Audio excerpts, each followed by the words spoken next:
everyone. This is John Daly. I'm here with another episode of the Daly Express. My guest today is someone I'm a big fan of. He's a senior fellow at the Manhattan Institute, where he focuses on budget, tax, and economic policy. He was also the chief economist for Senator Rob Portman and was the staff director of I'm going to say this clearly, U.S. Senate Finance Subcommittee on Fiscal Responsibility and Economic Growth. He was also involved in economic policy for a couple of Republican presidential candidates. In other words, he's a very talented economist and a numbers guy, and he knows what he's talking about. I'm talking about Brian Riedl. How's it going today, Brian? I'm doing great, John. How are you?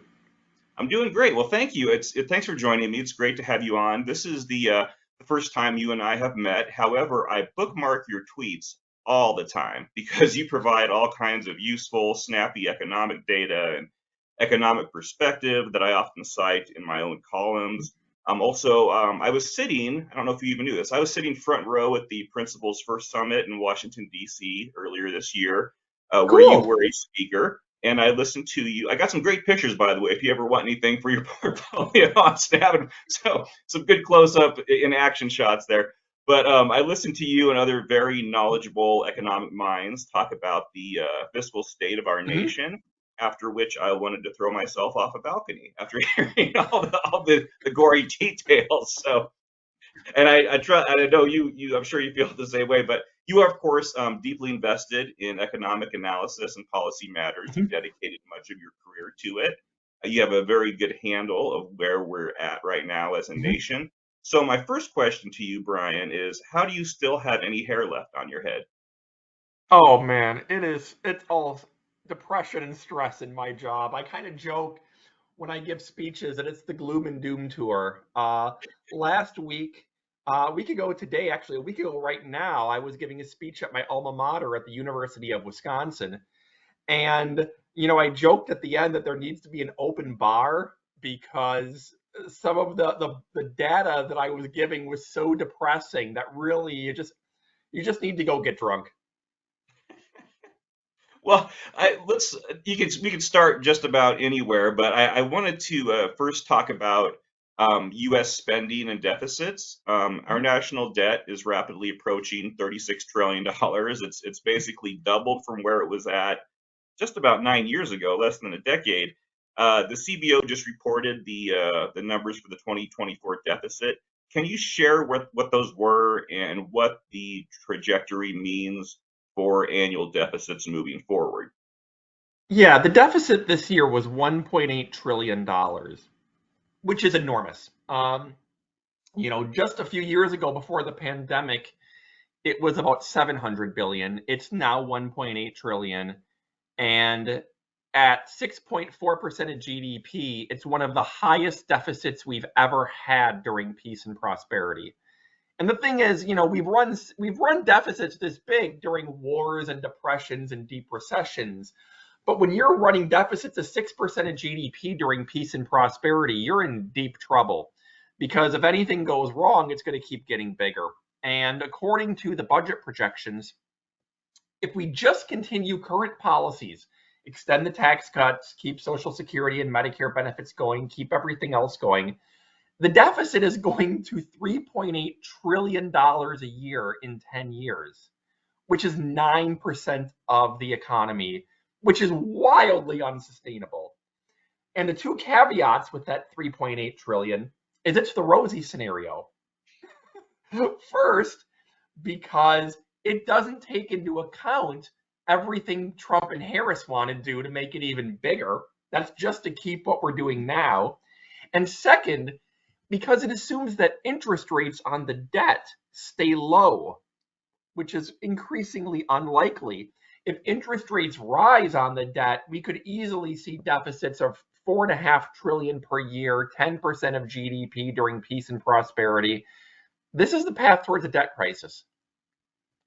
It absolutely is. And you brought up Trump and Harris. You looked at some budget scores of the economic proposals being put forth by both of those individuals, while understanding that there are variables at play and that Congress would obviously play the key role in any Yeah. economic policy changes.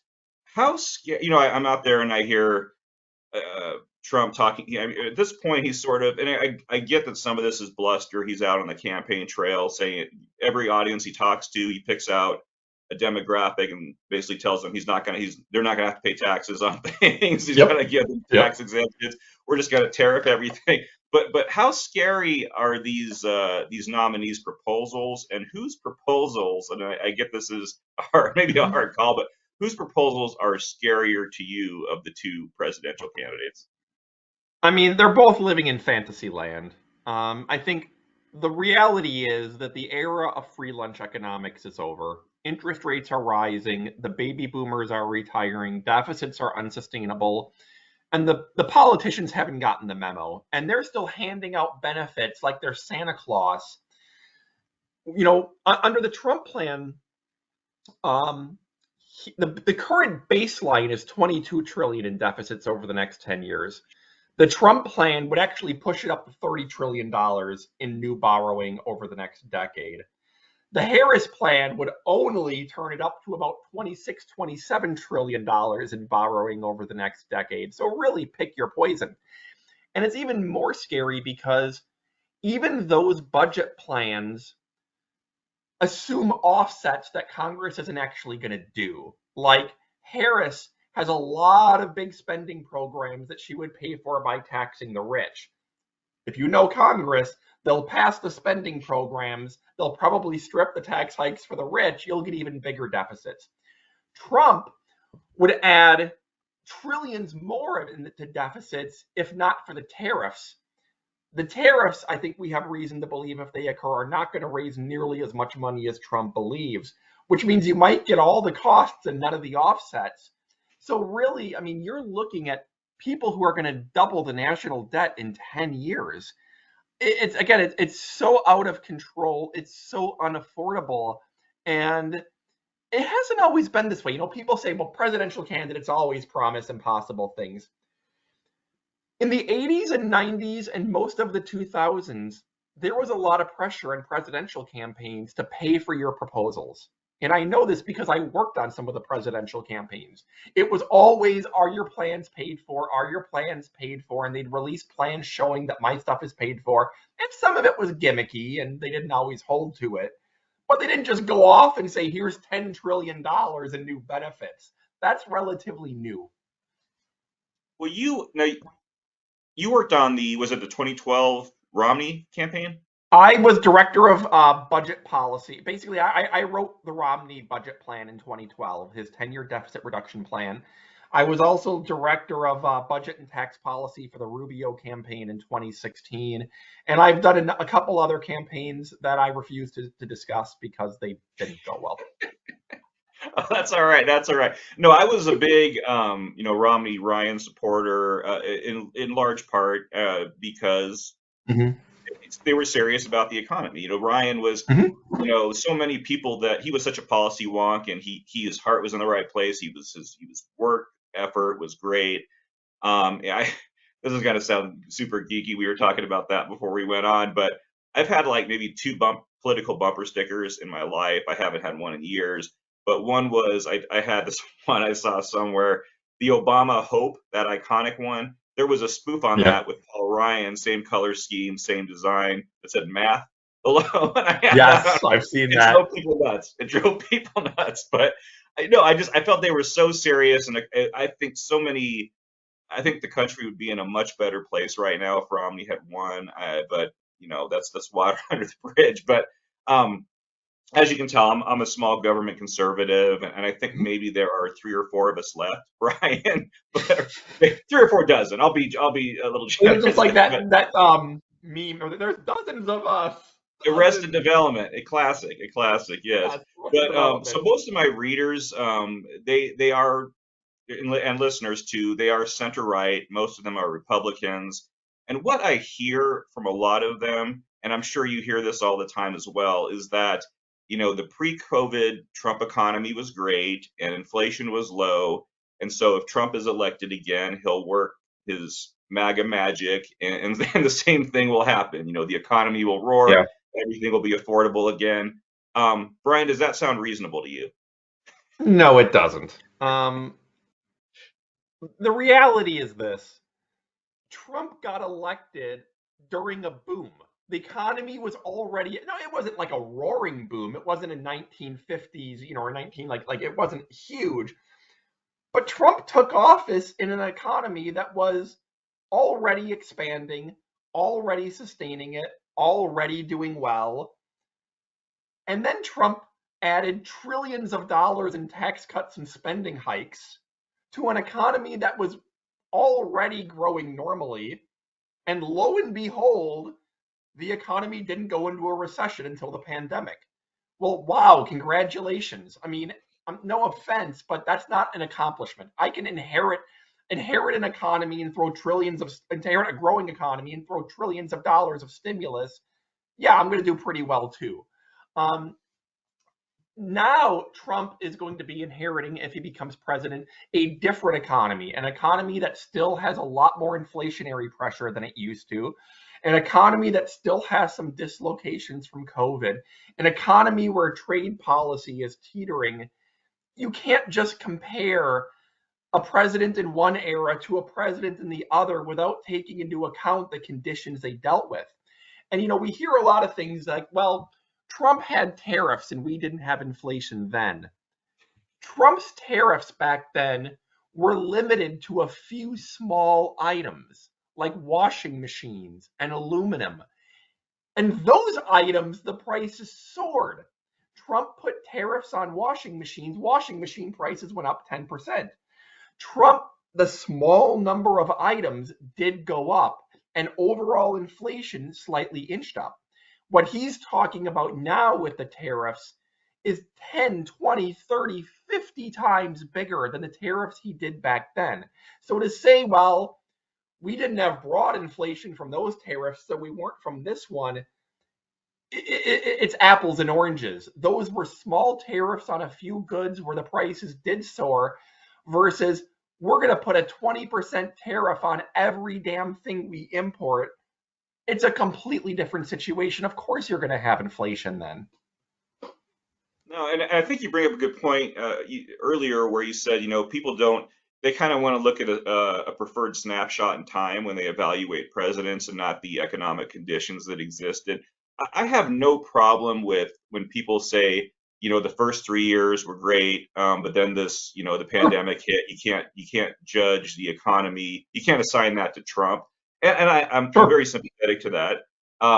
But those same people tend not to taking that into account what Biden inherited when he came in. I mean, Exactly. right, and there was always going to be this huge, people can argue that Biden made it worse, and I think he did, but we were going to deal with Yeah. this huge inflation problem regardless. Yeah, you No one can't gives you him can't that. just compare. Yeah, go ahead. You just can't Right, right. compare presidents by the same levels without taking into account what they inherited. No, that's exactly right. And it's like, there's plenty of criticisms of Biden. I'm not a Biden fan. I'm not a Harris fan. I'm not a Trump fan. But I understand that these were very different economic environments that these people came into, and I feel like, okay, we'll give Trump grace on that last year. How about giving Biden a little grace on what he inherited? But it doesn't Exactly. happen. Yeah, I and mean, it's just this is like saying, Truman was a warmonger because he had more war dead than Trump. Well, Truman inherited World War II. Like, what? I mean, you can't compare that without context. right. Exactly. I mean, you have to judge presidents by the conditions that they're dealt with and the conditions they inherit. And you're exactly right. I think Biden's economic policies were poor. The data shows that he added about 3 percentage points to inflation. But it's also true that he was going to have a rough going, even if he did everything right. There was going to be some degree of inflation, even if he did everything right. And comparing a president who inherited the 2017 economy to a president who inherited a 2021 economy is completely unfair and silly. No, yeah, no, I agree, and that's a tough sell. I think people sort of fall into their partisan corners when they do that. Of It course. does bother me too when the Democrats point to the stuff that happened during Trump's last year, and they say, well, with this, all these jobs were lost. I'm like, Yeah, there, you know, There was there's a yeah, pandemic.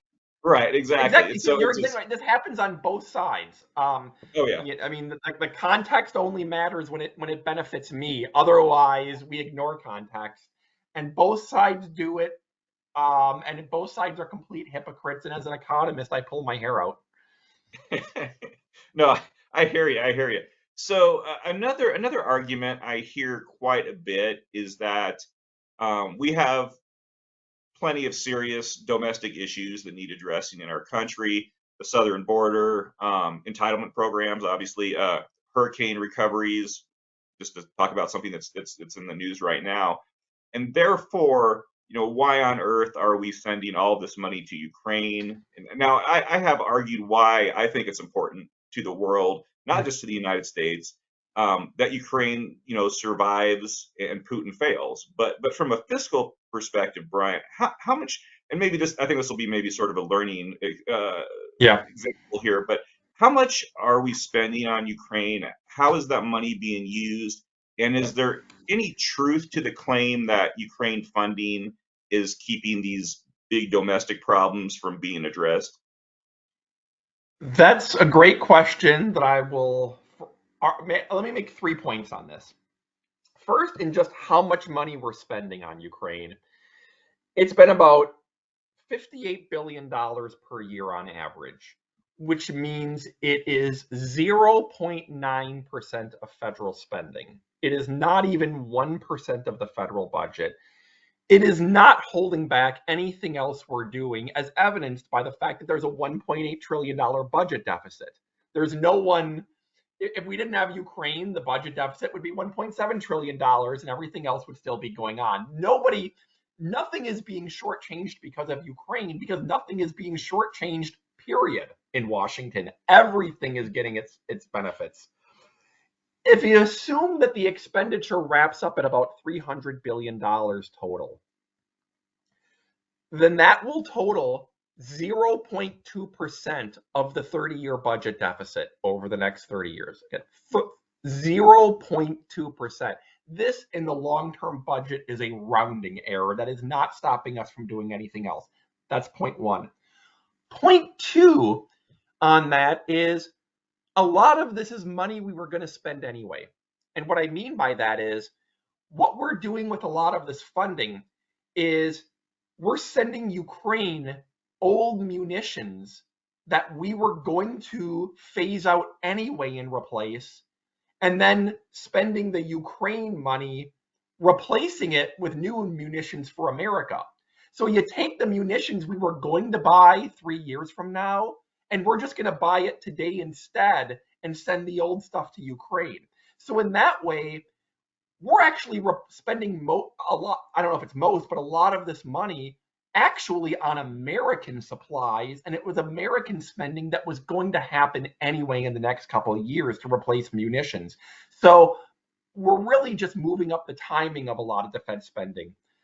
Point three, if you don't like spending $60 billion a year on Ukraine, if you don't like the defense budget paying for that, wait till you see the defense budget if Vladimir Putin had taken Ukraine in 3 weeks and then started threatening Estonia, Latvia, Lithuania, NATO states. A true Russian emboldened in Eastern Europe could have led the defense budget to double. I mean, what would have been the cost to stopping Hitler in 1936? Do you really think like the 1% we could have spent to stop Hitler in 36 wasn't worth it? It would not have been worth it. And I think what this is accomplishing, if nothing else, it's bogging Russia down, it's decimating their military, and it's making them think twice, even if they win the war, about expanding over the rest of Europe. So not only would I not say that the $60 billion a year is a bad value, I would say it's the best $60 billion a year the Defense Department has spent in decades. $60 billion a year to decimate the military of an expansionist rival out of an $800 billion defense budget? Yeah, sign me up, especially when, like I said, most of the money is actually staying in America to replace the old munitions we're giving them. This is a win-win all around, even if you don't care about human rights in Ukraine, which you should. No, and I think a good point too is that we don't have soldiers fighting, American soldiers fighting in Ukraine. Ukraine is doing all this heavy lifting. We're one of several countries. I think, and I don't know if you know this number offhand, as a percentage of GDP, everybody always says Europe needs to really step up. I think we're like ranked United States maybe somewhere Yes. between 20 and 30 as far as percentage of GDP that we're giving towards the Yeah, Ukraine we're effort. pretty low as a percent of GDP. The people who are giving the most aid are the people who are scared of being hit next. Poland is giving a substantial share of GDP. The Baltics, Estonia, Latvia, Lithuania are giving a huge share of GDP that dwarfs ours. It's less in absolute dollars because they have small economies, but they recognize that if Putin keeps going or if Putin wins, they're next. And so they're trying to contain the war and stop it in Ukraine before it spreads across Europe. And like I said, these are lessons we should have learned from World War II. If you can slow them down or at least shrink their military cheaply and without American troops, you'd be stupid not to do it. Yeah, no, I think we see things the same way, and I do think this is kind of getting off the economist. I think a lot of the arguments we hear against Ukraine funding aren't really in good faith, but I do think Oh, yeah, I'm probably cheapening that a little bit. There's a lot of arguments, but I think this one is, and that's the reason I wanted to ask you about it. I think someone sort of hears it the way I framed the question. We have these other problems. I think there are people who aren't really paying as close of attention as they should, but they hear that, and there's something in it that sort of triggers. Well, that's a good point. Why are we saying it? But it's also interesting that we don't the same people, and I'll say like the JD Vances, the people on the right that are taking a hard line against Ukraine. They never say that about Israel funding. We give a lot of money to Israel. yeah. I mean, it's a different relationship. There's a different history there, but I think there's a lot of similarities too, and I think people need to it would be good if more people realize the similarities. Well, and on top of that, yeah, I mean, you're right. I mean, we spend money in a lot of other places in the world, like Israel. That makes me think, okay, you just have an issue with Ukraine. You just, this is something personal about Ukraine, or being sympathetic to Putin. But also, I have to say, the deficit and cost lectures from people who have no issue with the other 99% of federal spending. I mean, and I understand, well, the money, I have no problem with spending in America, but not other countries. We're not reducing anything in America. And if you're worried about the budget deficit, there's 99% of the spending elsewhere that you don't seem to particularly concerned about. So I kind of have a certain sense of, wake me when you're concerned about the other 99% of the budget, and then we'll talk about Ukraine, because this is a rounding error. I mean, that's a good way of looking at it for sure. Well, Brian, I don't want to keep you too long. I know you're a very busy guy, and we are. I should mention to people we're recording this on a Friday afternoon, so it is time for the weekend. So, and I'm going to include links to your writing and also your Twitter X account in the show notes. People should definitely follow you. I mean, honestly, I think I bookmarked your stuff more than anybody because I find them very useful when I'm writing about these topics. You post a lot of really good information. And I think people listening today probably learned some things. Is there anything else? I mean, I don't want to get into real tough questions like how can we fix the national debt, unless you have very bullet point issues you Oh, want I to have a talk about. 40-page fully scored plan Yes, on that. that's right. That's right. So, but I would just, like I said, I encourage people to check out your work. It's very helpful. I want to thank you for coming on, Brian, and spending a little bit of your Friday afternoon with me. I really appreciate it. I appreciate it. Thank you very much, John.